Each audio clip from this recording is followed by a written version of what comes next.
मिलती है वफादारी खुश नसीबों को इस दौर में। मिलती है वफादारी खुश नसीबों को इस दौर में, वरना कमी कहाँ है इंसान की इस जहां में। नमस्कार दोस्तों, मैं सुनील ढींगरा पेश हूँ आप सबके आगे अपनी नई कहानी के साथ। पुराने समय की बात है, एक राजा होता है। राजा को अपने वजीर पर बहुत नाज होता है और वह उसे अपने भाई की तरह मानता है।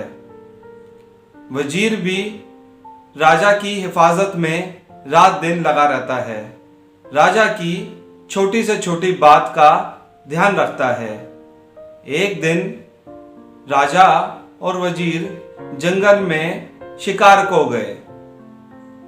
शिकार करते करते जब बहुत समय बीत गया तो राजा बोला कि हमें अब राजमहल की ओर चलना चाहिए, मुझे तो बहुत भूख लगी है। वजीर ने राजा से कहा, महाराज आप सत्य बोलते हैं, भूख तो मुझे भी लगी है। और वे दोनों राजमहल की ओर चलने लगे। चलते चलते वजीर को एक पेड़ पर बड़ा सा फल दिखाई दिया। वजीर ने राजा से कहा, महाराज देखिए पेड़ पर एक बड़ा सा फल है। और वह फल तोड़ के राजा के आगे ले आया और राजा से कहने लगा, महाराज आप ये फल खा लीजिए। राजा ने कहा, भूख तो तुम्हें भी लगी हुई है, आधा फल तुम खा लो, आधा फल मैं खा लूंगा। तो वजीर बोला, महाराज पहले आप आधा फल खा लीजिए, बाद में मैं खा लूंगा। तो राजा बोला, नहीं, ये फल तुमने ढूंढा है, पहला अधिकार इस पर तुम्हारा है, तुम आधा फल खा लो, फिर मैं फल खाऊंगा। तब वजीर ने फल खाना शुरू करा। अब वजीर आधा फल खा चुका था, लेकिन फिर भी वो फल खाता रहा। तो राजा ने वजीर से बोला, तुम अपने हिस्से का फल खा चुके हो, रुक जाओ, अब जो ये फल बचा है उसको मैं खाऊंगा।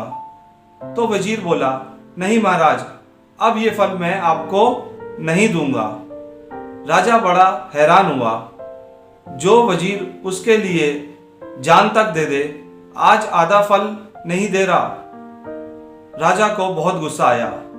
राजा ने वह फल छीन के खाना शुरू करा। जैसे ही उसने फल खाया, उसने फल को थूक दिया, क्योंकि फल इतना कड़वा था। अब राजा को सारी बात समझ आ गई थी। दोस्तों, हमारे साथ भी कभी कभार ऐसा ही होता है कि हम अपने माता पिता, भाई बहन या दोस्तों की कोई बात समझ नहीं पाते और उनसे हम नाराज हो जाते हैं। और उस वक़्त हम ये भूल जाते हैं कि ये हमारे शुभ चिंतक हैं, कोई दुश्मन नहीं। बस दोस्तों, इतनी सी थी मेरी कहानी। नई कहानी के साथ जल्द ही मिलूंगा। तब तक स्वस्थ रहें, खुश रहें। नमस्कार।